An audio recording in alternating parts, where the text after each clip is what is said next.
at understanding critical assets. I touch very basic point about it in the previous lectures, but we want to look in a more detail today, try understand why they are important to identify, how can we identify them, and possibly how can utilizing this understanding can help us mitigating cyber risk in some sense.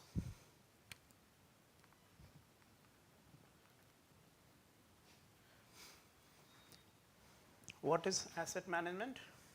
So now we are talking about cyber physical systems. Yeah, we are talking about security of physical systems in a way. Physical systems are not new systems; they are there since very long time. Yeah. When we say asset, what is an asset? Any resource that we use part of a system, we call it an asset. Yeah. Asset could be devices. Asset could be your data. Asset could be the people who are working here, and so on. Right. So, in the typical or traditional physical systems, we have something called asset management. We wanted to understand the kind of asset, the types of asset we have, the number of assets we have, yeah, and how they are being used in our system. We also wanted to have, for example, some backup assets. When something goes wrong, we have a replacement, right, of those assets. So this is how you manage assets. Now, typically for physical systems, now physical parts obviously they have their life cycle. Similar to the software, hardware, most of the hardware having lower cycle in terms of years compared to softwares, right? For example, there is a software for IRCTC. It's there since very long. On the other hand, hardware devices, they have their own life. They require regular maintenance, right? And after a while, you have to discard them to get the new ones. So in physical system, we have a process called maintenance. The number of algorithms, techniques there, up to how many number of years you have to take care of those assets, and at what point you have to replace them. Now, IT systems are okay to buy or purchasing new because they don't cost much, right? For example, laptops, other devices. Servers cost a bit more, but other than that, most of the devices are reasonable. On the other hand, physical assets are really, some of the assets are really costly. And as we discussed, they are more customized in the sense they are manufactured by specific vendors, and running with underlying specific protocols in a specific data format and so on. So if according to your need, you have to order your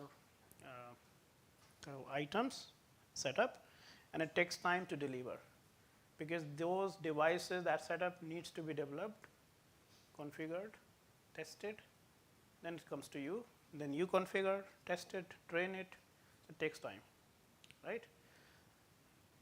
Now, how do we understand this maintenance process? So everything is about time and cost, right? It's a very simple thing. If you need something urgently, you pay whatever it takes, right? If you have time, you can look at where is the minimum cost, and then accordingly you do things. Now, in a maintenance, every year companies pay a certain amount on maintenance, maintaining their assets, right, machineries and so on. Obviously, with the inflation, every year maintenance cost increases, right? And there is a cost to buy a new product, which also generally increases with inflation. But maintenance costs in most of the cases are much lower than the buying a new product. But at certain point, you see that maintenance cost is getting larger, larger and larger, because there are so many defaults, and faults in those machinery, those assets. And we see that there's no reliability in the system. We can't really trust that this machinery is going to work, because we see every other day, every other week, there are some issues in that. So at some point, you decide when the maintenance cost is equal or greater than the buying a new item, you just go and replace the item. Yeah, you got the new one and replace it. So this is the typical model in maintenance term that we follow in physical world. Now we are talking about asset management, not just physical, but also cyber. Now when you bring cyber into it, what we wanted to know, the asset that we have, what kind of cyber issues they might have, what kind of cyber vulnerability they might have, right? What kind of cyber risk they might have that attacker can exploit to get into the system. So if we look at these are general kind of understanding around. If you look at the upper left figure, it says infrastructure asset management market size 2023 to 2033. And if you carefully look at, it seems to be it's going to be double in 10 years.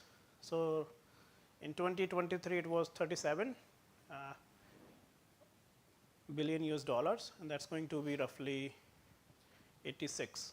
Yeah, so it's more than double in 10 years. Similarly, if you look at the other figure, which says cyber physical system market size 2024 to 2034, which seems to be again kind of at least double of a size.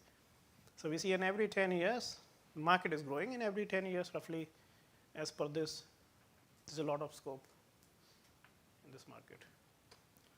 And that's where companies, startups can get into this.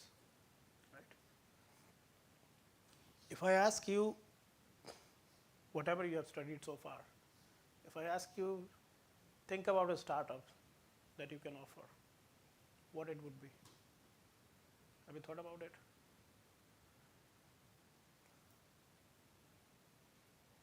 So what are the different things you can offer?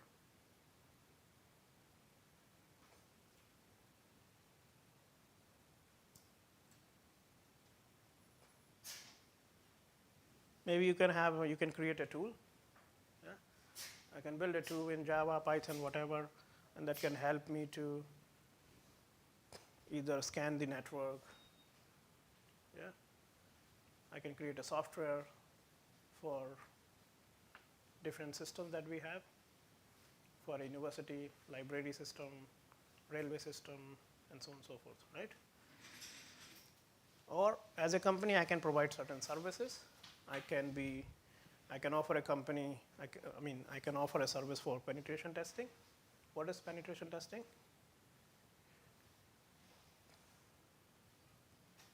And what is ethical hacking? So there are two terms. One is hacking, one is called ethical hacking. Yeah? What's the difference?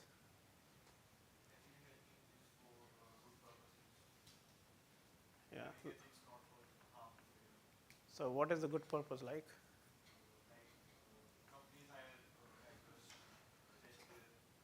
Right. So generally, if I own a company and if I wanted to know what is the cyber issues I might have, I will hire a company that offers this service of penetration testing. I will invite them. They will look around whatever devices, assets I have, how many connections I have, what type of different network I have. And they will look and test every single device, network, and so to derive what are the issues in the system. What are the security issues in the system? And they will give you a detailed report so that you can take action on it. That's one thing. Apart from that, many companies offer some programs like bug bounty, fuzzy. Have you heard about this? Like Facebook, Google. They say if you can find any bug, any security issue in any of the products, report us. If that was true, we will pay you something. We'll give you some award. So these things are called ethical hacking. They believe that you are working for a good purpose, and since you have identified some of the issues, we want to recognize that with some token of appreciation. Yeah. On the other hand, you can find a bug and report it to the hacker. They can exploit it and then get it on the output. Yeah. So that is more negative things. Maybe you can get a lot more profit, but then that's not a good thing. We don't really kind of promote it. Cyber physical system market, it seems to be it's going to be 15% on average annually. So the growth is 15% every year. What are the drivers of cyber physical market? Says growing trends of industrial automation. Now, whatever system we had in the past, most of the time we had humans that were working around things. We were having machinery that involves humans to operate, right? Then we got semi-automated machinery where you can write programs, you start, you pause, you stop, but then the rest of the thing done by program. Now we got a lot more automated programs. Yeah? Not just in terms of industrial, but you can also think of home automation, for example. Yeah? We have a smart kettle, right? We got, nowadays people are talking about something called food kit. I don't know what's the name it, but it's like if you program it, it will say at 7 a.m. I need a tea, at 10 a.m. I want something else, and so on and so forth. And you put all the ingredients there, it will prepare things as per your time and so on. Yeah? What we want machine to work as per our instructions. That's it. So that the human involvement is as low as possible. Yeah? At home is fine, but then in companies, if you're hiring someone, that means we need to pay salary to them, right? In India, salary is generally lower compared to other countries. In most of the Western countries, we pay, so there's something called minimum wages thing. You cannot hire anyone and you can't pay them less than what is the regulation says, right? You have to pay minimum certain amount describe. I mean, every year they kind of derive it. What should be the minimum salary that you have to pay per hour? So what companies are doing, rather than I'm hiring 4 or 5 people, I can pay to a company that can automate things for me, and I can save that cost. Yeah, that's one of the fears when people say AI is coming up, right? AI might do things that human cannot do even. It can replace humans, so cutting the job market. I'm not sure what will happen, but this is what people are thinking. They think, first of all, influencing machine is not possible. Influencing human is possible. Yeah, human can make mistakes, but machine is very rare chance. As long as your program is correct, there's no bugs. It will just behave based on the instruction of the code. Smart infrastructure development. So as we said, we wanted to build a smart world around us that looks really fancy. And in order to do so, we wanted to work around cyber physical systems, connecting more devices online, gathering more data, making better decisions, and applying in different applications. Growing use of digital twin technology. What is digital twin? Have you heard this term? Digital twin. What is that?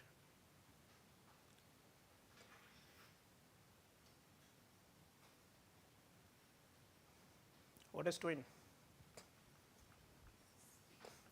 So what people are doing, saying, so let's say there's a cyber security company, and they are working on energy systems. They don't have access to energy system actually, yeah. But they are the one leading cyber security firm. Because companies like power system company, they don't have cyber security expertise. And these are real systems. So you cannot just go there and plug in your laptop or your devices and start playing with the system. Yeah? No company will allow you to connect anything with their infrastructure. If you have to do anything, you have to do it in an isolated environment. You have to create your own environment and test it, rather than connecting to the real system. Because if anything goes wrong, it has a direct real-time impact. Yeah? So they won't take that risk. That's why they come up with something called digital twin. They say, can I replicate the hardware setting into kind of a software environment, in a digital environment? Yeah, so that's what is called digital twin. You're creating a twin of the physical system into a virtual environment. Like we have games. Yeah. Now there are so many games which can replicate the physical environment into. When you're playing game, it looks like you are doing the same thing. You're walking here, jumping, whatever. Yeah. In a similar way, we can replicate all the physical devices into the system, all the physical processes into the system with some logic. So it looks like the same environment where you can test it. You can mount an attack, see how it's behave. You put some control and test it and so on.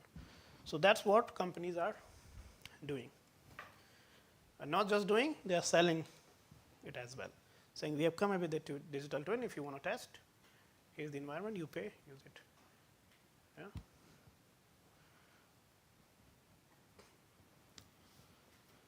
What are the issues working on cyber physical system? Obviously, one thing is high implementation cost. Now we are talking about complex, really complex system. It takes a lot of cost to build those. If you want to buy this kind of product, it costs you much more than a normal software. Secondly, shortage of skilled operators. So these are interdisciplinary topics. Yeah? As a person, you cannot have expertise of everything. So let's example of power system where you need people from electrical engineers. If we are talking about security, you need people from cybersecurity, right? Cybersecurity people might have limited knowledge about the power system, or the other way. Power system people have limited knowledge about cybersecurity. For example, electric vehicle. It's electric and vehicle. So it requires power, electrical engineer, it requires mechanical engineers, requires cybersecurity people altogether. Yeah? And that's where it says these kind of projects needs collaborations. There's a concept in software as well. We call it DevSecOps. Have you heard this? DevSecOps. What is that? So we believe that when we say software, we are talking about developers, right? People who develop those softwares. Now, if I want to look into security of those software, people who are developing software might not have understanding of cybersecurity. So I'm calling it DevSec. There should be a team where people from developers, cybersecurity experts sit together and then develop anything or test anything. Yeah? Now when I say DevSecOps, I'm talking about operational side as well. So in IT system, mostly there's no typical operational, but in physical system, we do have operations. I mean, IT also has, but they're not as kind of complex as we have in physical systems. So you need people who understand operational side of it, people who understand cybersecurity side of it, people who understand development side of it, right? How to gather requirements, what sort of security, how do you put. Now there's also something called security by design. Have you heard it? What is security by design? Now this term is very popular, which says if you are developing any product, any software, keep the security in your mind and include security aspect in all the phases of your software development life cycle. Earlier what we used to be, security was not the primary concern. Rather people were focusing on how you develop a software. Have you heard waterfall model, software development life cycle model? So there are a number of models, how you do this. So let's say you gather requirements, then you have design, implementation, and so on, right? And the model which says maybe you can't do the requirement, all the requirement in one go. As you iterate your process, as you develop your software, requirement might be on the add-on basis, yeah? So we have models, sort of iterative models, where you kind of get the requirement, design those requirements, implement it, test it, but then add more requirement to it as it needs. Yeah? So there are a number of models. there. But when we talk about, because for example, these kind of system, when they built, there were no security at all. So there are protocol having a lot of vulnerabilities because they were not developed keeping security in mind. Their purpose was to start communications or start operations that they intended to. Now, since we are using them, connecting them on internet, looking around cyber aspect of it, now we are more concerned about security of these systems because they have very less security or very basic security, and anyone can exploit them. So we are more concerned into how to fix this.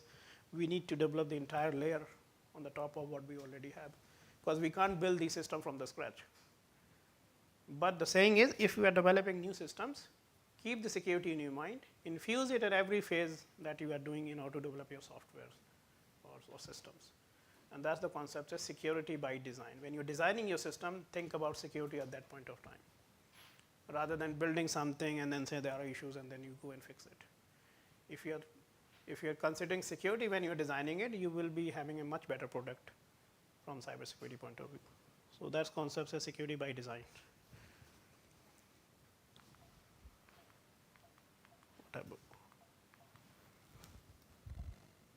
Oops.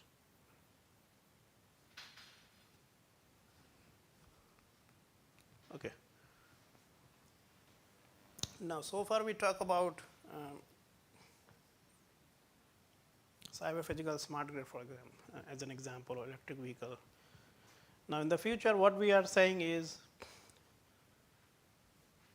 we don't want to just rely on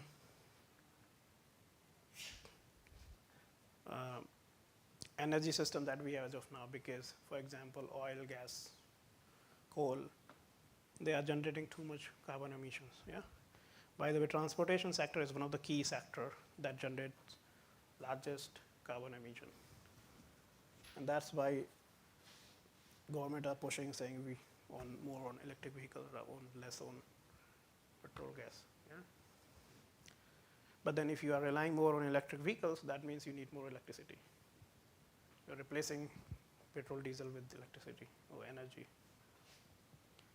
So there's a saying like we need to work around, solar panel based systems, wind turbine based systems, and others.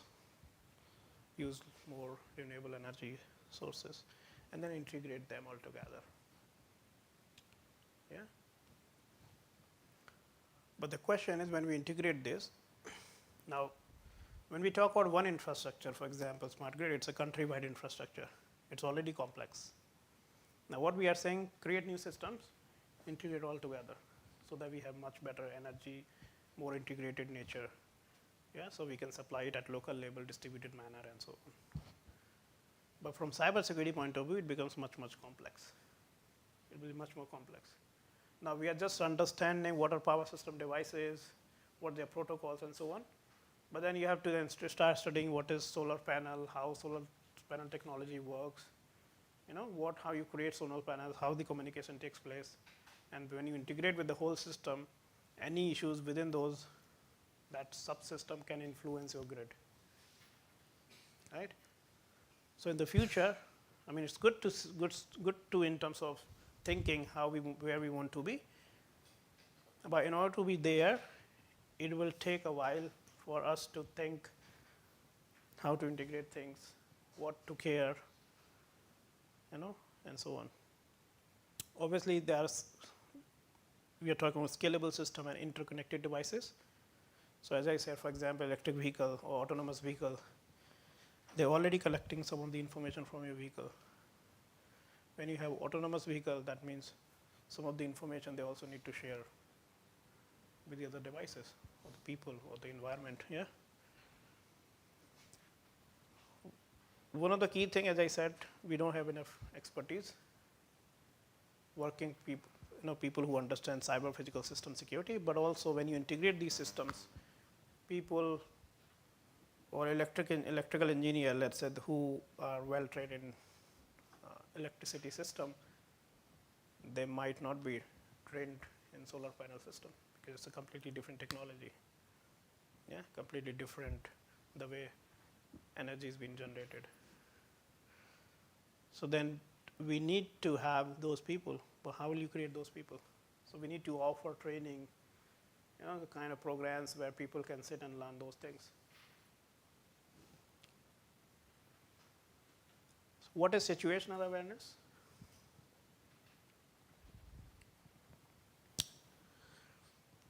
So when I talk about large scale system, let's say if it is a typical IT system, what generally we do, we're sitting at one place. There's a network security engineer or analyst, whatever you call it. They are the one who look at the traffic, right? What traffic is coming to this organization, what's going and so on. And then based on packet analysis, they got to see what is the threat.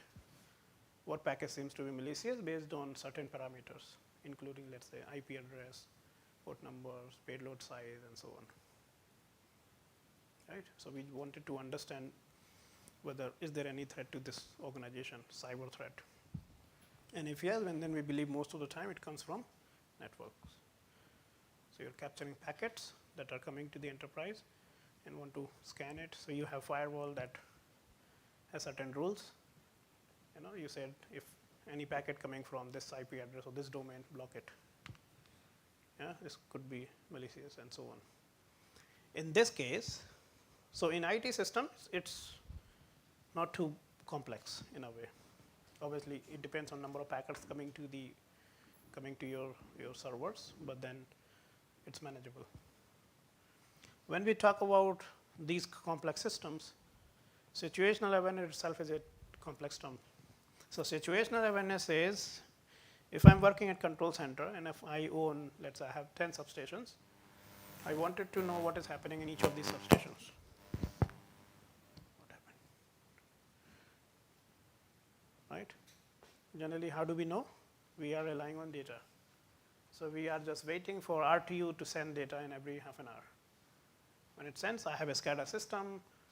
I'll pass all the data to it. I have certain power system algorithm that I run it and then see, this is what is.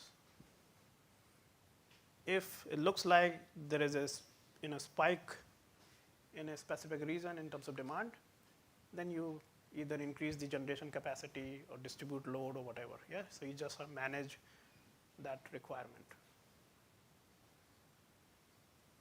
Yeah? So you are able to make those decisions, what to do once you have data, you pass it, you understand what's happening and what kind of instruction or an action you need to take to handle it. So that is what is called situational awareness. Right? Now what if you see there's an RTU which is disabled, it's not able to send any data? Then we have no idea what's going on. Power companies also do load predictions. So they have to prepare themselves. What will be the demand on average for tomorrow? And they will understand whether they are able to meet this demand. They have capacity or not. If next day or in a few days there's a festival, they know that there'll be huge demand. So they have to be prepared. They need to see if they can generate more energy, store energy, so that they can supply when it's required. Right? Compliance processes. So again, talking about specific type of system, there are different compliance requirements, more specific to country requirement as well. So in different countries, we have different compliance requirements. For example, if you're talking about healthcare has something called HIPAA, HIPPA. If you say financial data, they have some PSI, DSS something. If you're collecting data, then we talk about GDPR, yeah, General Data Protection Regulations. So if you're collecting data, then you are bound to follow those regulations. If you don't do that, you could be penalized very hard.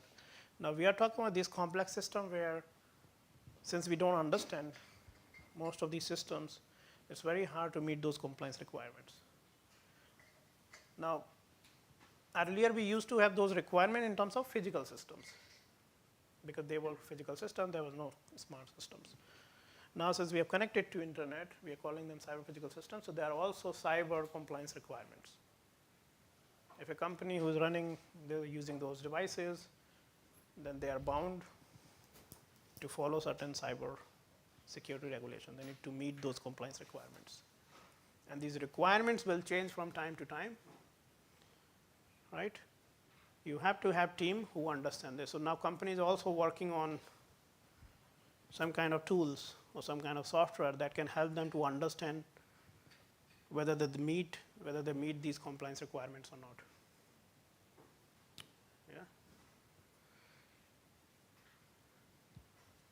And more importantly, when we say cyber risk, we are talking on in an IT system. It could be a process. There could be a process where we can evaluate the cyber risks, depending on the devices that we have. But in cyber physical system or an OT system, we have operational risk as well. So it's not just, as I said, it's not just data. It's not just you can hack a device. It's basically more risk for operation. Can it lead to disruption of the supply of electricity, for example? Can it create a blackout? Nobody has electricity for a few months. So they are more concerned about operational risk rather than just about the data. As I said, for physical system, even if your data is partially incorrect, it could be acceptable to the system as long as system is stable. But in IT system, is not the case. So therefore, it's really, really important for us to understand cyber assets. So what are the assets there? Which one then are more prone to cyber attack? And are they critical to the enterprise, to us? Okay. So generally, asset management start with planning. Then you have planning, acquisitioning, operation, maintenance, decommissioning. Yeah, it's a kind of typical process that we follow in terms of physical asset management. Now, if we are talking about cyber physical, we also wanted to understand in each of these phases what could be the cyber risk associated to this process.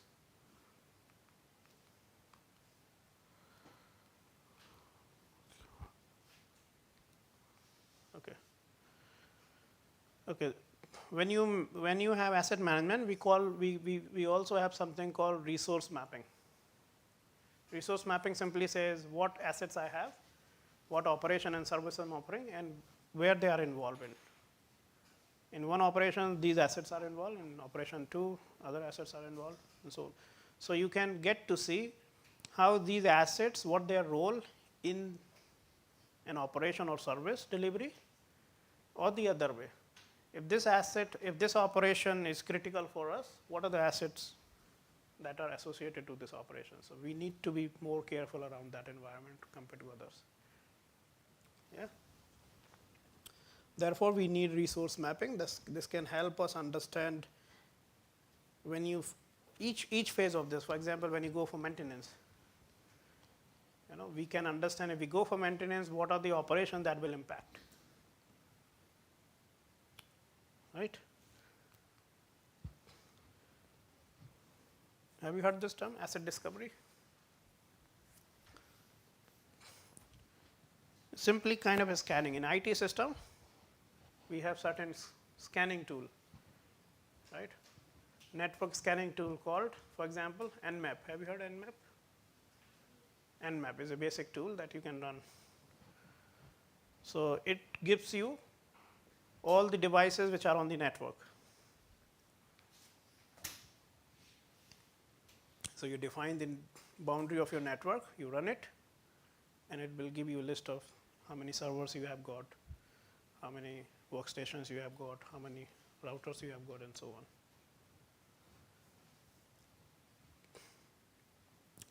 Now, the two types of asset discovery basically, one is active, one is passive. Passive discovery,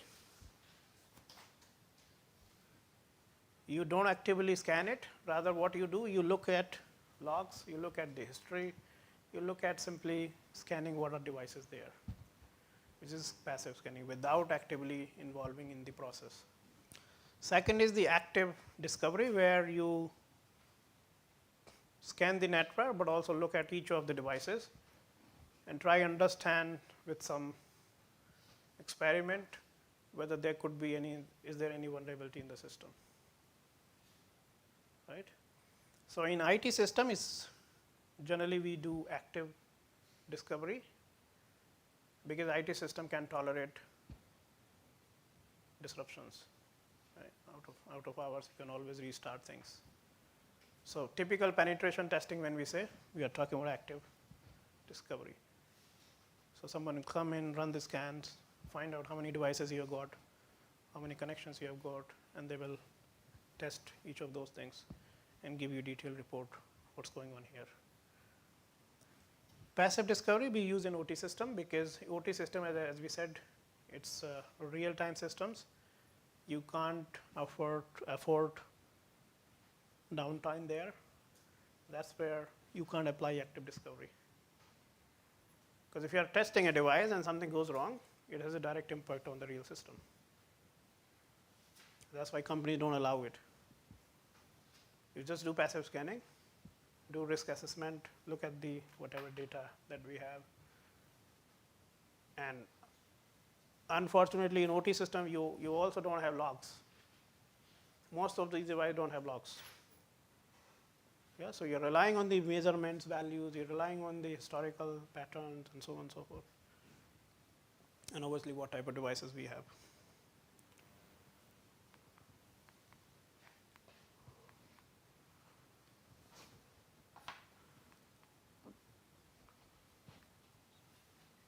What are the benefits of active asset discovery? It improves your security. You understand better about your devices and security aspect. Operational efficiency, cost reduction, compliance assurance, enhanced decision making. Yeah, so generally every year, this is a kind of suggestion. Every year, even the universities, I'm not sure here, but universities for example, in the UK, every year we do have penetration testing, where someone visit all the devices that we have within the universities, and they test it. Even when you bring your own device, you bring your own kettle, laptop, whatever, then they have a process where you go and then test it, whether is it in a good condition to be connected to the network, to the system that we have. Yeah, when they test it, they say, okay, you can use it. Then so it's a good way to manage the risk rather than being reactive. When something goes wrong, then you start reacting it. Kind of good to be proactive.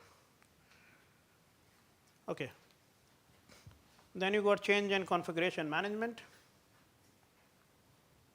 So say automated discovery can also determine when devices join and leave the network, as well as when their configuration changes. Discovery tools continuously update asset database with these ongoing changes for strategic planning. Okay.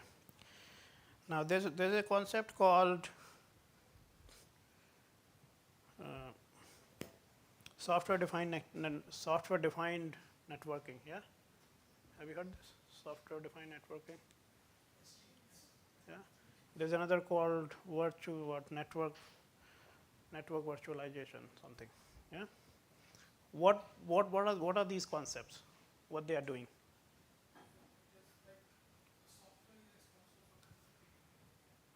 Right. So if I'm saying I have a hardware, I have a physical system where I got 10,000 devices. If any time that configuration changes in one of those devices, I need to go manually to each of those devices and change it in the hardware. Yeah? It takes time because we are talking about a large number of devices. So what they have started thinking, is it possible for me to create a software version of it? If I change within the software, run the commands, it should be updated on every other device. So that is the concept of virtualizing things. Yeah? Software-based virtualization. So you kind of create a configuration system, make any change to this, and update system. When you update it, it will update all the devices that you are talking about. So, it is easy to handle it first of all.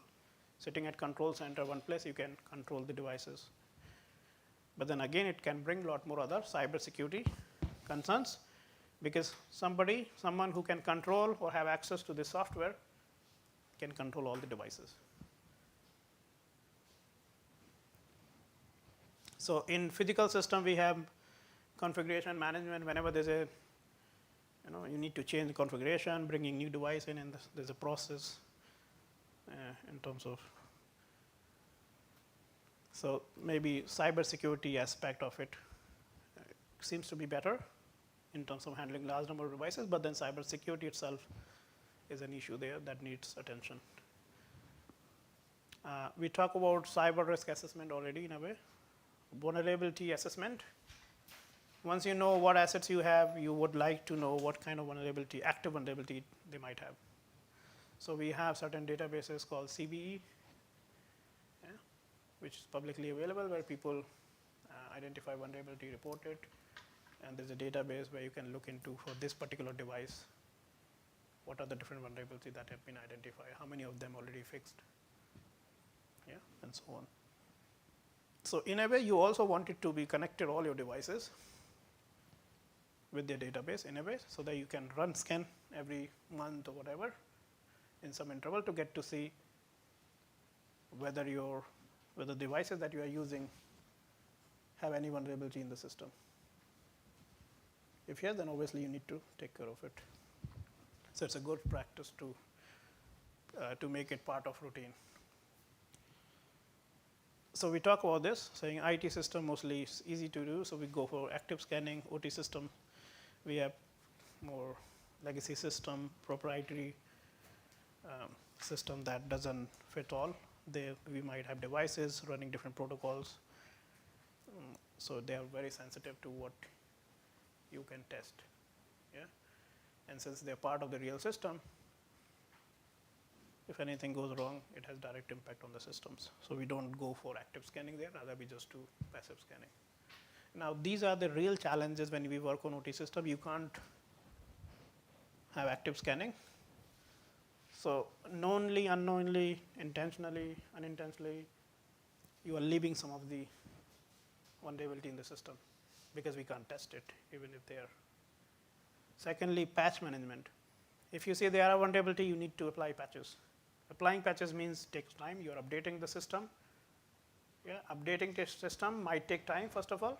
Secondly, upgraded version might not supporting every other device or any other things. So, how do you test that environment? So, sometimes companies do not patch. Despite knowing that there are vulnerability in the system, they cannot patch it. Because patching means additional level of testing and effort required to do this. So, generally IT system, we typically patch every month, every week, depending on how large organization, what's policy look like. But on OT system, generally it's once in every year.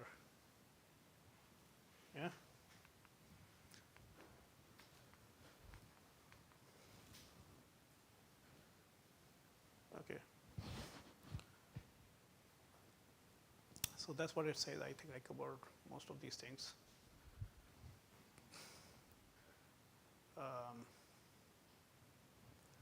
So I'll skip this. Now, as I said, you can run scanning tool or discovery tool to get to know what are the assets you have. So, you got a list of assets which are mostly on your networks. So, routers, switches, gateways, devices, your laptops, and so on. Part of OT system, which there are devices which are connected to internet, for example, RTU, maybe IEDs. So, they could be part of the network. So, when you run scanning, you can detect them. But there are devices which are not on the network. A large number of devices which are not on the network from physical point of view. And when you run these asset discovery tools, they do not pop up in the list. So, that is where we need to have a broad asset repository where you have a list of all the assets, physical assets, all the communication devices, all the other cyber assets. Out of this, we need to understand, now we are talking about a very large number. Yeah? We need to understand what are the critical assets, because we can't really pay attention to every other device. And we are more, and even system is under attack in cyber physical system, if it doesn't leads to a major impact, we can still manage things. So we are more interested to know what would be the scenario where a cyber attack can massively or adversely impact my system.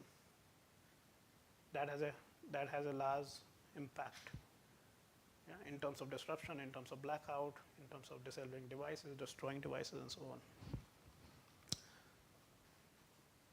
So there's a process in place, for example, say how to protect critical cyber assets. We talked about some of these points already. Develop a cybersecurity incident response plan, undertake cybersecurity exercise, undertake vulnerability assessments, establish consistent and sustainable security management controls, and minimize the risk against compromise that could lead to misoperation or instability in the grid. Okay. So what we do generally, so there's a guidelines by an ERC standard in the US. They say how you identify critical cyber assets. So the first step say identify cyber asset associated with a critical asset. Group those assets. Determine which of these assets are essential to an enterprise. Identify cyber asset with quantifying connectivity, and compile the list of all the assets. So let's see how it works. So again, it's the same thing what I said. Right. So it says cyber asset that should be considered. First is control systems. Again, when we talk about these kind of cyber physical system, control system is one of the key things. These are the systems that controls the environment. Yeah? So possibly the devices which are part of control system are critical in nature by default. Yeah? You have a device that keeps voltage up and down, on and off something is critical. What if someone has control over it? Right? So control system comprise devices and set of devices that acts, manage commands, regulate behavioral processes. So smart grid or any other physical systems control processes, control systems, control things. Whatever decision is made by SCADA system, they have to take action on it, right? Turn off something, turn on something, increase something, decrease something. So we all do all these things by sending commands. You're sitting at control center, sending commands at remote substation, to increase some quantity, some decreasing something, turning on, turning off, and so on. So that's where they are really, really critical. What if someone else take control over it? Yeah? We got water treatment system where we put chlorine in it, yeah, to purify it. Now, mixing chlorine is not a problem, but what should be the quantity of chlorine should be there. What if someone increase the quantity? It becomes poison, right? So like in most of the Western countries, we got, and the people say you can drink water from tap, yeah?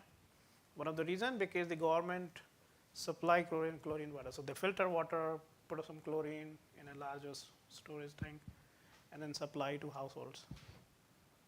So you're getting the filtered chlorine water, but then quantity of chlorine is really important there. What if someone take control and increase the quantity? It becomes poison and people will die. So it's really life-threatening. It could be life-threatening if you're just a bit careless. No cyber attack, maybe human mistake. Yeah? So the people who work there, who mix chlorine, they are the experts. They understand what they are doing. And there's always a record of those things. Right? For example, when you go to hospitals and when you ask for anesthesia, Yeah, certain procedures require that. They always has a logbook. They always has somebody which is witnessing what you are doing. Yeah, so it's not just the doctor. Someone, maybe another doctor, will come and say, and he will show this particular injection, this much quantity, and then note it down somewhere, and then you put it. Despite considering they are the expert, they already know, but they don't want to take a chance. They have a process in place that always double check before doing things. Right? Data acquisition systems, different processes, part of system that helps us collecting data.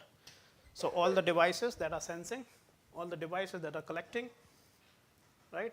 Communication channels that are sending data, and the server or system that collects data, process it, all part of it.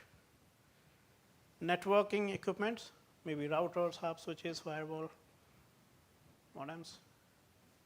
What's the difference between routers, hub switches? Have you heard repeater?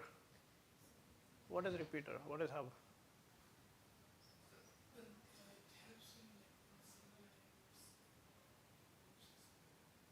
Mm-hmm. So where do we use it? Okay. So generally when we say hub, there are two types of hub. One is active hub, one is passive hub. Right? Passive hub simply work as a connector. You bring a passive hub and you connect number of devices, for example, for internet. The basic purpose give you connectivity through different ports, nothing else. Then you got active hub, which is called repeaters. Now the role of repeater is to amplify the signal. Now what does it mean, amplifying signal? Let's say what I want to create a local area network, LAN. What is LAN? If I have, let's say 50 PC in this lab, I want to connect all the PC in a way, they all connected, they becomes a LAN, local area network. Right? I might have another lab, maybe downstairs or somewhere else, where I can have another LAN as well. Right? Now depending on if this space itself is too small, maybe we don't need repeaters. The cable length should be good enough to connect the other devices. But sometimes if we need to create a network environment in a larger area, the cable that we have might not be good enough. Now when we say cable, what happens? It's all about signals and signal strength. If a signal needs to travel farther, you need some devices that regenerate the signal before it lost. Right? So if I'm generating signal at this point of time, my signal can travel from here to here easily. I'll put a repeater here. So even my signal strength goes down, it will amplify, again it restart like this. So that's the basis of sending your signal from one end to other end, larger end. Yeah, but then local area network have their own restrictions, how long you can have. Now there's another thing is called, it doesn't have here, bridges. So bridge is another networking device. What is the role of bridge? Connecting two LANs. Right? Switches, connecting two LANs also. Now switches comes with layer 2, layer 3 switches. What is routers?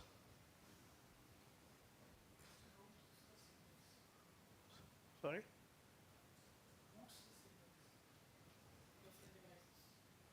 So what's the difference between a switch and a router?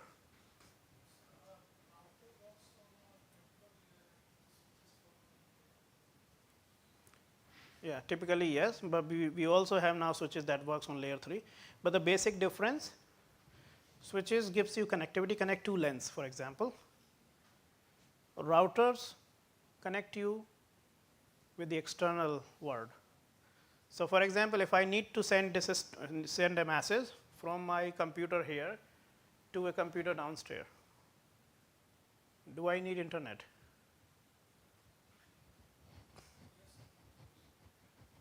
Can I send without internet? The answer is yes. That's how we have intranet. Yeah, sometimes even if you don't have internet, internet should work. The reason is Internet operates on layer 2 protocols. Layer 3 is networking, where you need internet, IP, right? If you need to send a message from any computer from this organization to outside of this organization, you need IP address. Without internet, you won't be able to send it. And for that, you need routers.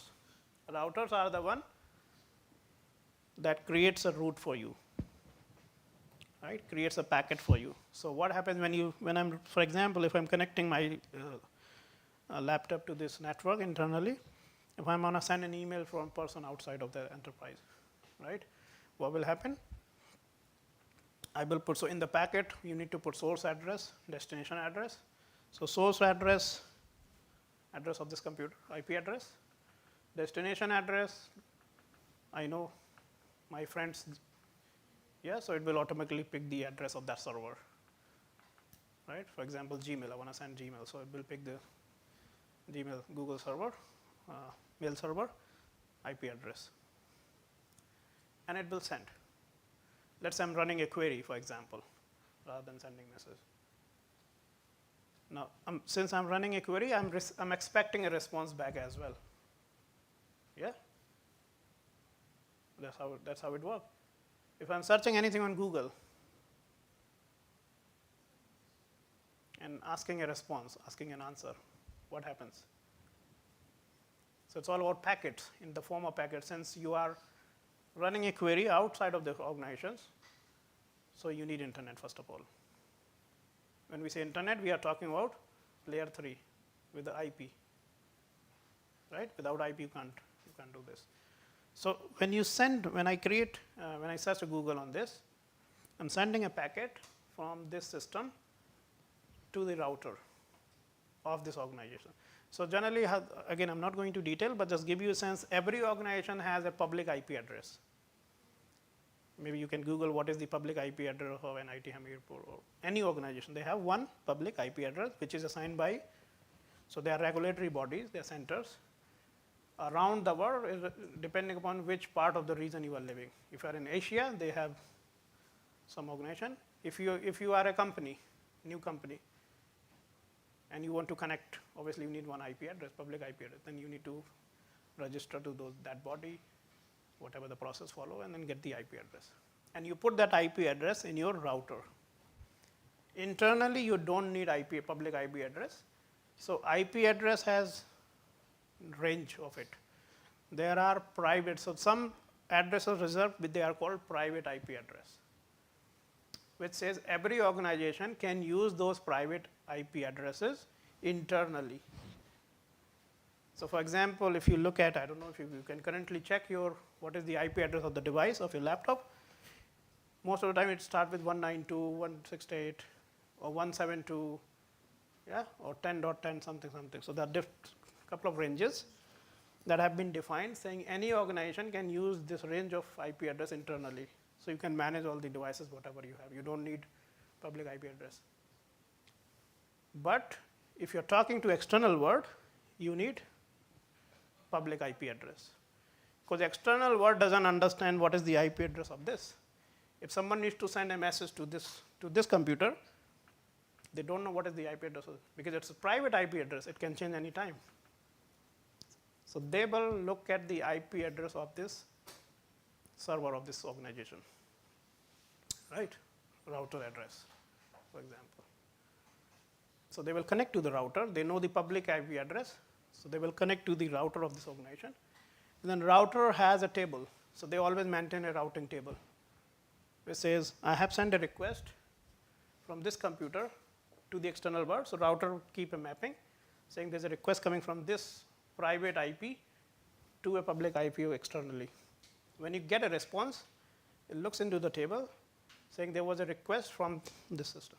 Otherwise, if you don't have mapping, there's no way router would be able to deliver it to the correct PC, because it doesn't know which PC has requested it. That's why you maintain the table, because when you send a packet, that packet replaces sender address at router. So at router, before it forward message to the external world, it changes sender IP address from this local address to its public IP address.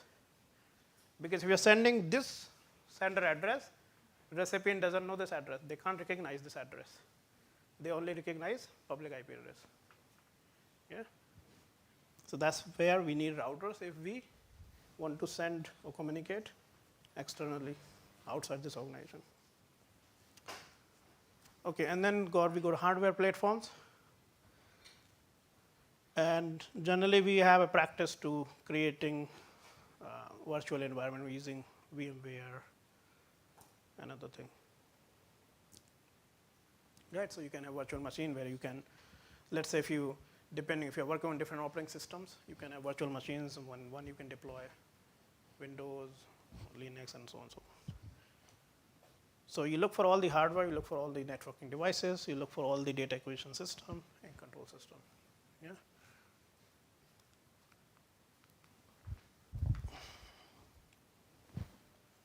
All right, so let's have a break. Yeah? Let's have 10-minute break, and then we'll continue.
Right.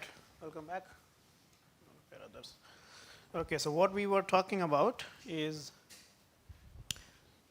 how do we understand what are the cyber assets look like, and then our intention is to understand and identify how many of those are critical assets. So apart from looking at this these points where we look at control systems, data acquisition systems, networking devices, hardware platforms, we also need to look at certain roles and functions. So there might be intermediate entities, devices, processes that could be crucial for a system. Yeah, for example, you can look into some of the functions that provide operation information in real time, right? Let's say there's a dynamic pricing model where you can, so there's a system that there you get to see what is the current price at this point of time if you want to charge your vehicle, right? So that channel itself is a very crucial. What if someone disrupt it? You don't able to see this, right? Similarly, there could be function that controls manual automated parameters. Parameters might have certain construction, certain constraints, limitations, restrictions. There might be some devices that gives you a visualization display and so on. Connectivity, so in terms of communications, how what different communications are for operators, for system engineers, for users, and supports continuity of operations or a local recovery plan. So backup plan, for example, backups, redundancy of data, and so on. So they're all part of kind of critical asset, right? Because when we believe, for example, when we say there's a bank that every day they have backup, they create backups. What if you don't have backup? Or someone needs someone control your backup, delete everything. Yeah, so it's not just about the system that we are working on. Those backups and other functions are also crucial for us. So all those we consider as primary assets. Then we got some secondary assets, which are not directly part of the system, but they are part of supporting system. One of them is, as I said, backup, UPS. Yeah, in terms of when you don't have electricity, you can still work through UPS. Environmental support. If you're working in a hot area, you need air conditioning, right? Sometimes we need exhaust, sometimes we need cooling systems when temperature goes really high, especially in machinery. Every big machine that comes with cooling system that can cool down the machine if you're using it for a longer time. Standalone malware and virus scanners, backups, restore systems, log monitoring systems.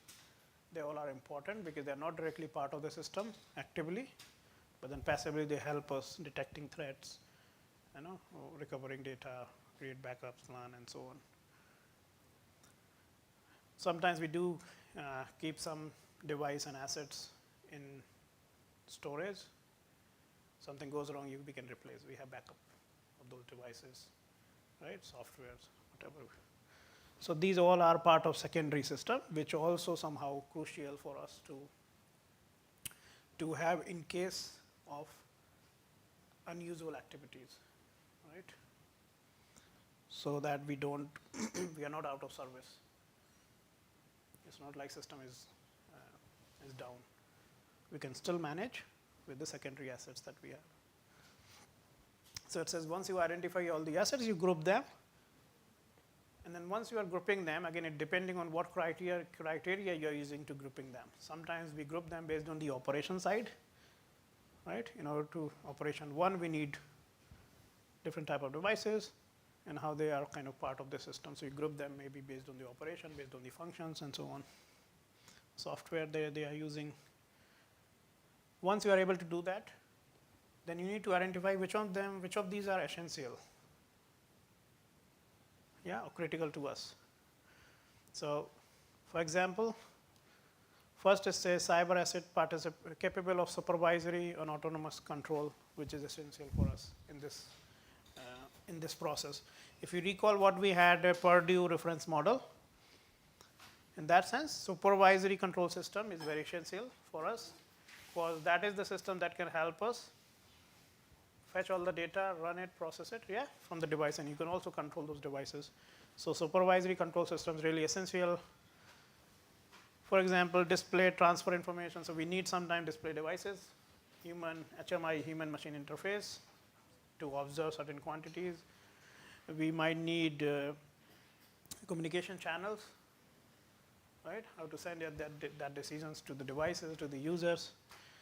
And obviously, we also need to look at the assets that has kind of impact, negative impact. So if there's any negative impact on the devices, that might have direct impact on the system, right?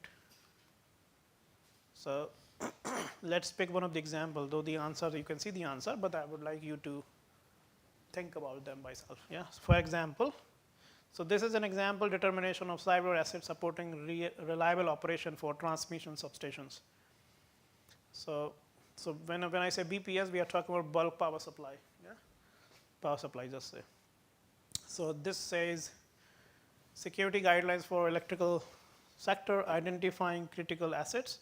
Number 1, essential to bulk power system restoration, essential to critical generation, essential for voltage or frequency support or stability of the system. Now, one is I'm using telemetering. So telemetering is used to measure the quantity, pressure, and depending on what devices we are talking about. Now, there are 3 parameters, there are 3 criteria you see here. First, it says used in supervisory or autonomous control impacting reliable operation of the critical asset.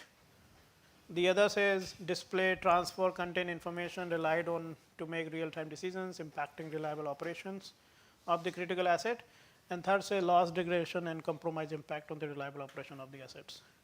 So if you have any telemetering device, device, is it critical for supervisory system?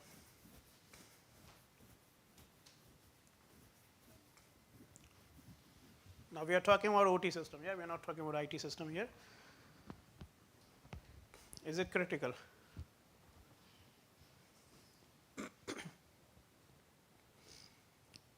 To the supervisory system?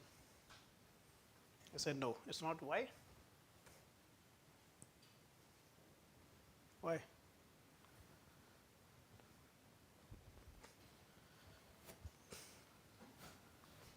Because as I said, even if you're measuring something, let's say if you're measuring power, how do we measure power? What is the unit? Okay, let's say what. So yeah, so we generally, in this case, we generally measure in megawatt. Yeah. So let's say if you're measuring a unit, and at point of time it says 20 megawatt, and suddenly it becomes, when you're measuring it, becomes 21 megawatt. Is it really crucial to know this when we are feeding to supervisory system? In OT system, it's not. Why? As I said, even if you're passing incorrect value, having incorrect value does not help you. It might help in IT system, but it will not help you in OT system. Exactly until you pass it to your SCADA system, run the algorithm, and observe the outcome. That's why telemetering is not critical or essential element in this one. For display, if you're showing these values, someone is observing these values, they are essential for someone to know it. Yeah. If there's a screen where users are monitoring things, it's an essential part. Loss, degradation, compromise impacts, reliable operations. Yes. What if you don't receive measurements? Yeah. Signal lost. Then obviously it might have an impact on the real system. RTUs. Remote terminal unit. What is the role of RTU? These are the devices deployed at substations. They are sensing, fetching data from all other devices and sending to the control center, right? And when I say sending to the control center, they are sending to SCADA system. SCADA system feeds all the data and run the algorithms. So RTU is essential for SCADA systems. Yeah? If there's no RTU, you don't have any data. Is it part of this real-time decision making? Yes. Once you run algorithm, then you get to see the outcome and then you make certain decisions. Is it part of compromising this will impact the system? Does it have impact? Say yes. Right? When someone compromises data or RTU has direct impact. Then it got substation automation system. So normally comprise of multiple cyber assets. So substation automation system, does it have impact on supervisory control system? Yes, because we are talking about all the devices there that are sending their data to the RTU and then RTU further transmitting them. Are they used in real-time decision making? Yes. Right? If you don't receive data, you won't be able to make correct decisions. And then loss, degradation, or compromise impacts? Yes. Okay. Protective relay. What is relay? Relay could be the way we think about MCB, right? It can trip down, trip up. So used in supervisory control? So yes, that's how you run commands to open lines, right? Open line means open circuits. So how electric circuit works? What does it mean when we say MCB trip down, or what does it mean? What happened? It breaks the circuit. When you complete the circuit, current starts flowing it. Once you break it down, there's no flow current. Yeah. So as simple as that. So we do use relays in power systems as well that help us control the system. When there's a need, when there's an overload line, we want to trip down. If you don't trip down, it will destroy your component. So we do use those relays. Obviously, at the time of supervisory control, when you are feeding data, you also need to know which lines are open, which lines are closed, and so on, right? Does it help in making real-time decisions? Yes. That's how you got to know if there's a demand in certain region, and if this line is open, you want to close it, make the circuit so that supply can be provided in that region, right? Does it compromising this, does that have impact on the system? Yes. And if anyone can control your circuit breakers, relays, they might misuse it. Then you go to spatial protection system. Part of SCADA system, obviously, yes. Do they use real-time decision? No, because they are more reserved thing. They're only active when it needs to be.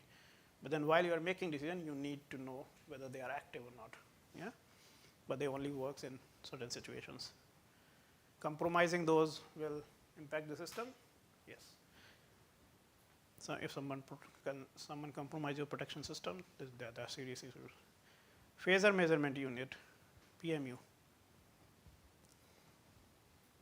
So PMU are devices which measures magnitude of power quantities, right? Voltage and phase of it, current. Now, as I said, they are not essential to know. It's good as we have phasor measurement units, I mean, earlier these devices were not recognized even part of the electrical system, because their role is just to measure it. And by measuring things, you can't really say whether having change in certain amount will have any positive or negative impact on the physical system.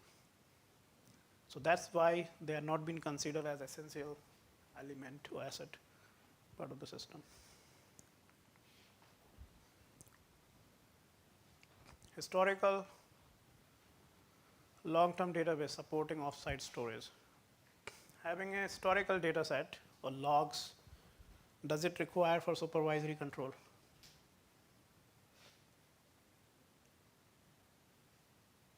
In a normal operation, you don't need it. Generally, logs are there when things go wrong. Then we look at logs, and understand where's the fault, what happened, and so on. But in normal operations, we don't really need them. Similarly, will they help us in making real-time decisions? No.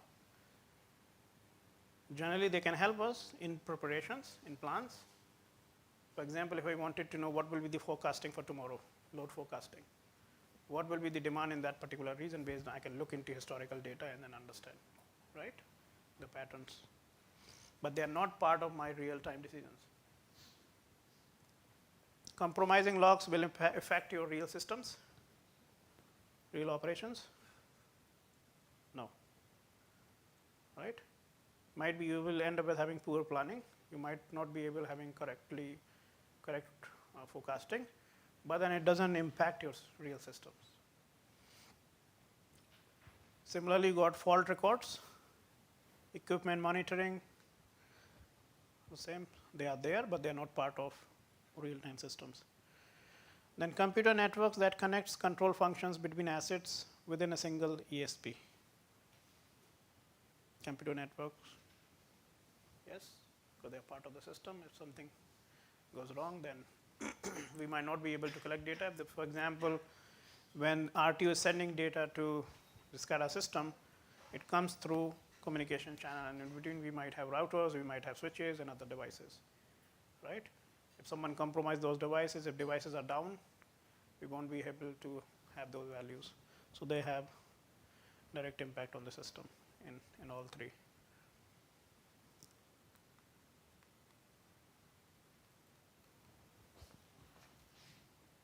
Oops. And then you go station computer or workstations. HMI. Right? So HMI is the one that people sitting at substation, they look at the screen, HMI, and based on that they can send certain commands, right, to the devices there. So it's a part of your operations. Again, it's a broader picture where they have done some study around.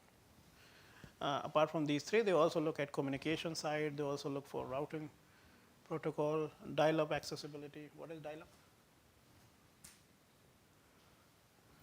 What is dial-up connection? Now you see there's always Wi-Fi internet available. Yeah. And 20 years back, there was no Wi-Fi. People used to connect internet using telephone lines, and that's what is called dial-up connections. Yeah. So there was a wire coming from telephone lines that you connect to your system. There's a certain number reserve. Give you user ID, password, then you connect. So there's a screen popping up. If you have telephone lines, if you don't, you can't. So it's an older system. Now we got Wi-Fi everywhere.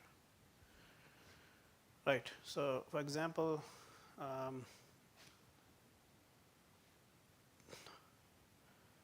we look at this SCADA supervisory control. It's a primary control, right? So it's all the primary control. State estimator. So what is state estimator? State estimator is one of the power system algorithm that, so when I said when you sense data, RTU sends all the data from the field, send it to the control, send it to the SCADA system. SCADA system pass all the data, run the algorithms. One of the algorithms is called power flow, and we have something called state estimator that will evaluate the current state of the system. So they will look into the power quantity, voltage, current, and do some calculations. So we do have state estimator for that purpose. So they are part of this. Some state estimator also have that functionality where if the data is incorrect, it has capability to correct the data up to a certain extent. Yeah, so it's an active part while you are processing your data. Print server. Is it crucial for real-time operations? Is a printer a crucial system, essential part of your real-time system? No, right? It's there just to facilitate if you need to print something, but it's not part of your real system. So that's why it says it's not a critical asset. Right. Does this help? Did they have this exercise? Okay, so let's talk about a few more things.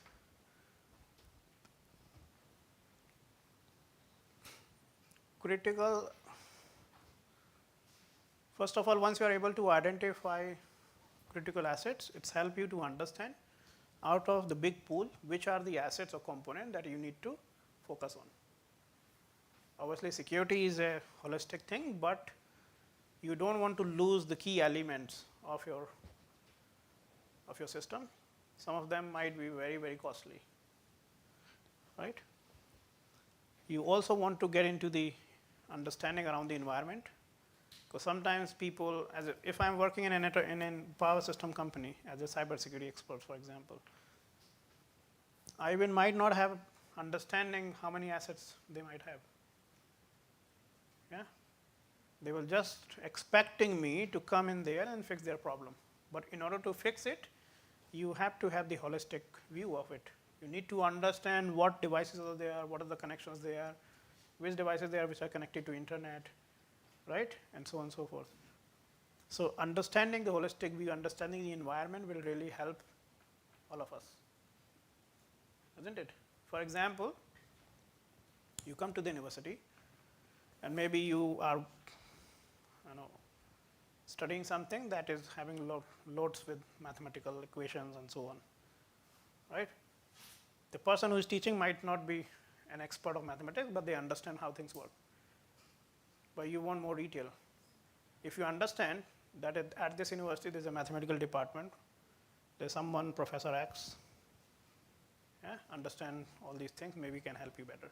If you understand the environment, you are working on this topic, you might need this electrical engineering department, somebody is working on power system, right? They might be better explain what is called state estimator, what is power flow, and so on, because they've been working on this since very long. So it's a very simple way. If you understand the environment, it becomes much better for you to think about, plan it better, yeah, in case of emergencies, in case when you need it. So in a very similar way, understanding the environment is the key.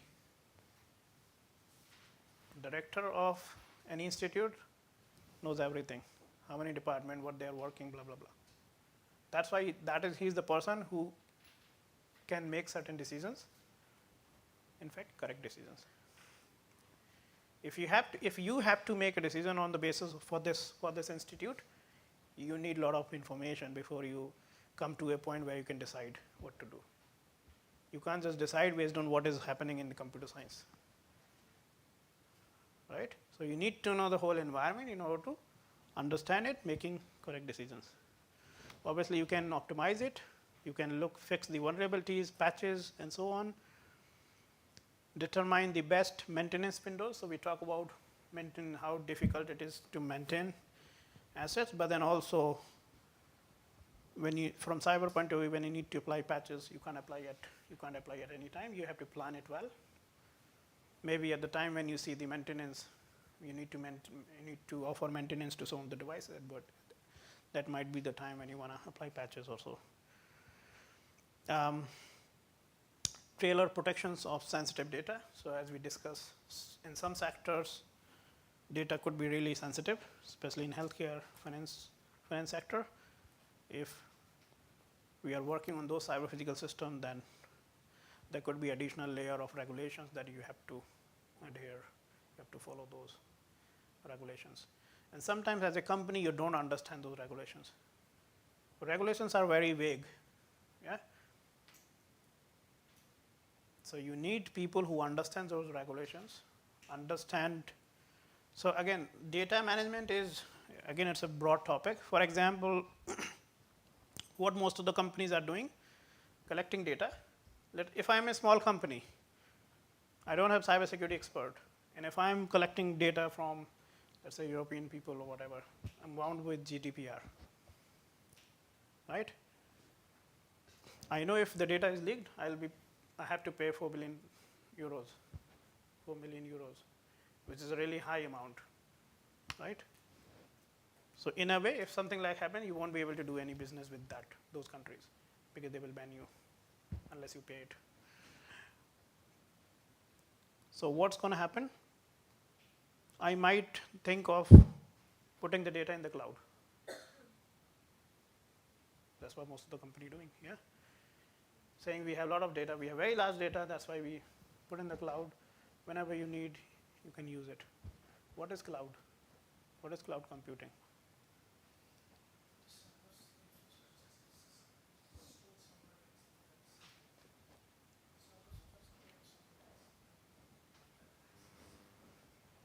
Okay, so we have basic 3 models. Okay, there could be public cloud, there could be private cloud, there could be hybrid cloud. Public cloud, where you pay really less, but your data is on a public cloud. People can access it. Private cloud, which is more customized for you, you have to pay more. Yeah, and then hybrid combination. Now, when we say putting data on cloud, I have Amazon Cloud, Google Cloud, Microsoft Cloud, all big companies offering this service. Putting data means generally they have one system, server, they're putting all the data there from different companies, right? If there's a data leak, if there's an attacker that can have access to the server, can compromise data not for just one company, all the companies that are having their data on the server, right? Now, companies are also offering these models in three broad categories. One is called software as a service, SaaS. What does it mean? Yeah, so software as a service, platform as a service, and infrastructure as a service. What does it mean? Software as a service, what it says?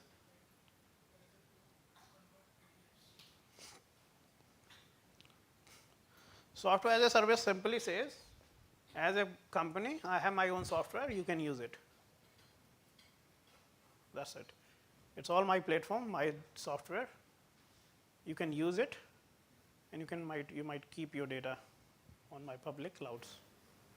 Public clouds are risky, maybe no security or less security. Yeah?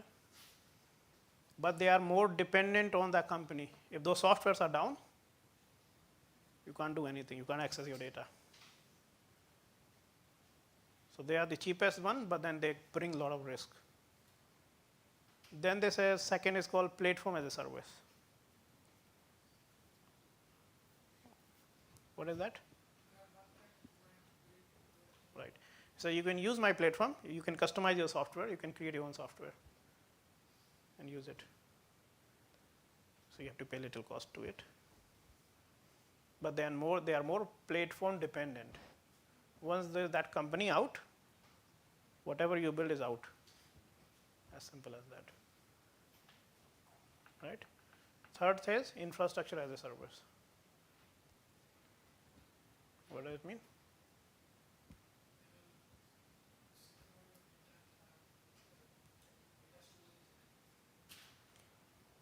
Infrastructure as a service, they say you can use some part of our infrastructure. You can build your own platform. We will support you. In worst case, because of the cost. So let's say if those servers or Data centers are really costly. Small companies cannot afford those. That's why maybe you can utilize our infrastructure, build your own platform, build your own tool, build your own software, use that. So that is the third category. Now the question here is, if I'm putting my data in cloud, right, any of those models, let's say there's a data breach happen. Someone get into the system, compromise data, and leaked it. What will you do as a company?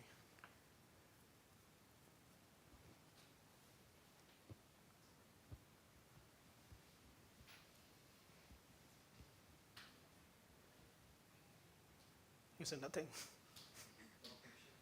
You're collecting data from customers. If you don't do anything, the customers will start blaming you. They'll go to the court saying, this company has used my data, they have leaked my personal information. You have decided that you want to put your data in cloud. Your customer did not. Customer is still believing that you are the one who are storing your data, right? In some of the cases, for example, if the data breach happened at my organization where I kept all my data, I might have asked for forensic investigations. What happened actually, right? I might hire people who can come in here and find out what was the cause of data breach, which is doable in a way. Obviously, it comes with cost, but it can be doable. What happened when you put data in cloud? Do you think the company that holds your data will allow you to do the forensic investigation? No. Will they do any forensic investigation by themselves? May not, depending on what pressure. If the just data leak from your company, might be they start blaming you. You didn't manage it, whatever. If data from multiple companies release, even despite of that, they decided that they want to do investigation, they'll hire someone, do some investigation, and simply blame you.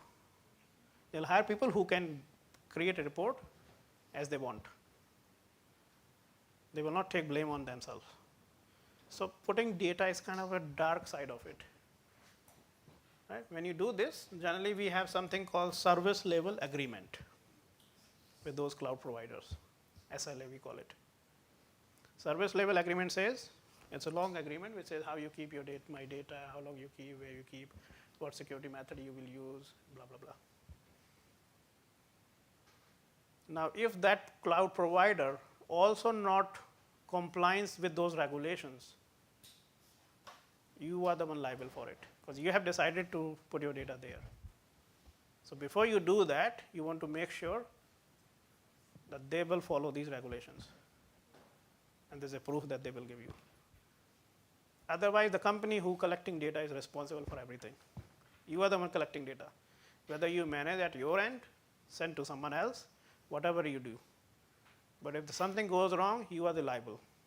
Your company is liable too.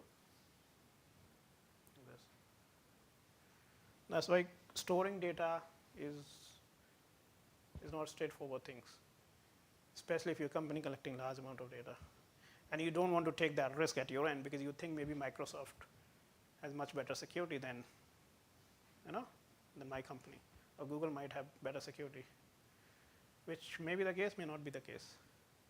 Because if you look at the data breaches, all the big companies being hacked, whether it's a LinkedIn, Microsoft, Google, whatever. Right. Now, if I look at critical assets, I can divide into 4 broad categories. One, data. Data is very, very critical. Right? Not for just cyber physical systems, but for any kind of systems. Even the company, as we said, Facebook, your social media platforms, Instagram, whatever. They're allowing you to use free of cost. Is there any other software that you can use free of cost which is not open source? Generally, no. Yeah? That's how company works. They will ask you to pay something to get their service so that they can survive. They can run out of it. They can manage things. But if there are companies that say use it, we don't need anything free of cost. That means they have some hidden model. They have their business model that people cannot see. And that business model is data. They're collecting all type of data from you, processing it, selling it to the companies who need it. Yeah, they're sending to the financial institutions, saying, "Oh, this person has car, this person has house, this one, go and ask for insurance." So they're selling to insurance companies. They're selling to other beauty products. Someone is searching XYZ, customizing those advertisement, right? You're getting calls, you're getting emails, and other things. In this case, we can take the example of Cambridge Analytica, Facebook. Yeah. Yeah. And these companies, that's what I'm saying, like this is individual impact, but these companies and this data is so powerful, it can influence government, citizens, people. Right? There's always claim that Twitter was involved in US election, blah, blah, blah. What? And that's what the other day we discussed about deepfake. You can generate a lot of fake content, and the content is so large, people start believing this is the real content. Yeah? So those companies, their revenue is generated by data. If you decide not to send their data, they will be panicking. But the people like those things to share. Facebook, whenever you got new car, you just click it. Yeah, not just your family, your functions, your moment, everything is there, your friends, and they know what is the circle they need to create. Which are the people who look businessmen, So they create the customer, they use that data to create several groups, and then selling to thousands of companies. And that's why they are in a much better position. They're so profitable companies. So data is the future, and that's why we're saying large data, good or bad.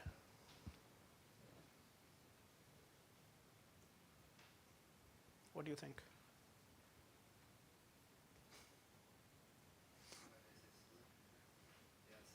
It's good and bad in both sense, right? When you develop machine learning models, we say if the data is large, you can do a lot more testing, you can rely more, and then your models can, their prediction will be more accurate. If the data is less, that means you haven't have data from all different type, and it might not work on the system or the data that not part of training set, for example. Large data, again, difficult to manage, but then it has pros and cons.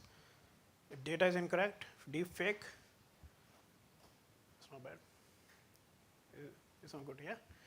People, you might see that these machine learning model end up with training with those deep fake. So if you are not able to identify which data is correct, which is malicious, you end up with training your data with malicious data, right? So you're automatically creating a backdoor entry for people to misuse it. But in societal system, it's very hard to understand what is right or wrong in terms of data, right? Sometimes things work with logic, sometimes things work with emotions, and there's always trade-off. Yeah. Okay, so data, people. Now, in an enterprise, you might have people with different roles in different numbers. Some people might have that understanding. Some people might not have understanding about cybersecurity, but there might be people who are sitting at crucial points. Right? So if those other people don't have cybersecurity, you need to train them. It's important that they should know their responsibility, what to do or not to do. Right? Network infrastructure, we talk about all of those things, whether it's a control system, networking devices, supervisory control, acquisition systems, and so on, and application infrastructure.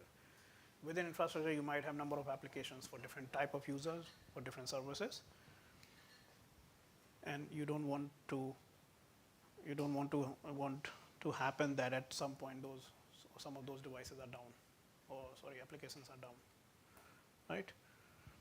So for data breach, the problem could be for data it could be data breach, manipulation of information, and corruption of data.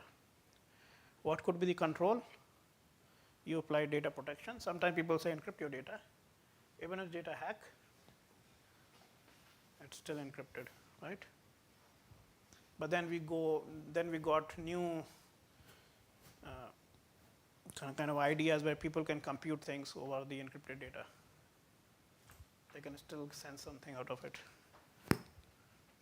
Data recovery capabilities, boundary defense, people, someone pretend to be someone else, identity theft, man in the middle attack, social engineering attacks, abuse of authorizations. If I have access to this building, I can give through card, I can give this card to my friend, can enter into it, yeah? Earlier we used to have that token physical card as a second factor. Now we have replaced this with our own devices, one-time passwords and so on, right? Network infrastructure could be denial of service, manipulation of hardware, botnets, network intrusion, malware. What is botnet?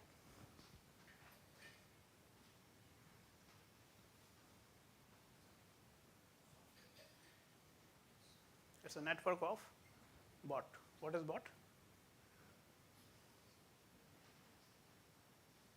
A digital assistance, kind of, yeah? Nowadays, when you go to a site, it will say, how can I help you? Tell me your name, blah, blah, blah, yeah? It's automated. It's a system which kind of programmed to answer some of the basic things. And if this assistant thinks it cannot answer it, it will say, I'm connecting you to one of the agents, yeah? Please hold it or wait it, whatever. So there might be bots available, but these bots are having security issues in that. So I don't know if you attended one of the conference talk that I did on 8th, where I talk about dozens of story how people, the companies created their bots and how did it go, how it went wrong really. So when you are creating a bot, you expect this bot to answer a few things. And that's what the aim in terms of company's perspective, that they want to replace humans with this bot, right? But then bot might not be able to provide you correct information, or it might have bug at some point. And during those instances, they found that these bots cannot replace humans unless you train them with the larger data set, right? So these bots could be point of compromise. All right, network intrusion malware. How you control it? So first is say control of privileged access. You want to control who can access and what permissions, and more specifically for social sparing, social engineering techniques. Make sure we understand what is phishing, what is spamming, how to avoid, and so on. Monitoring of audit logs. Looking at logs, possibly we can get a sense what has went wrong, and then trace it back.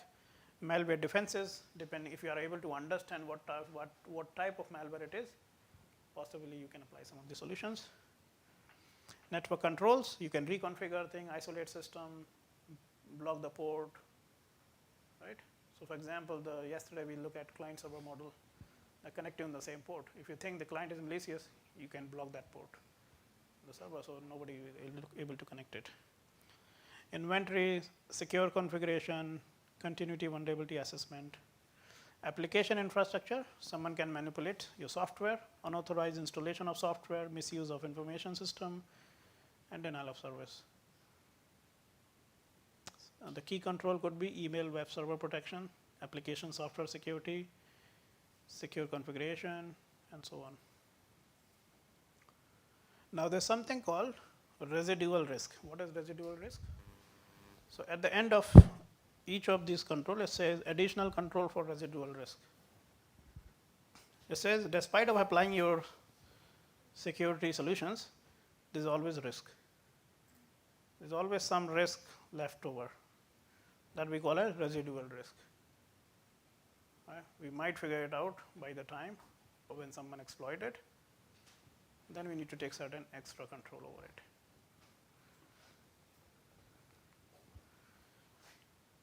Okay, do you want to stop here or? Okay, so let's stop here and then I continue in the afternoon session where we talk about kind of a summary and some other interesting thing about these.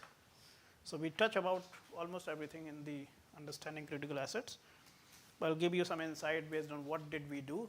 So I do have a number of PhD students also working in this area, so I'll give you a sense what we did, what type of research and what kind of outcomes they look like. Okay, so we stop here and then we'll continue at 2:30, yeah? What time? 2:30. We'll come back 2:30 here. Okay, thank you.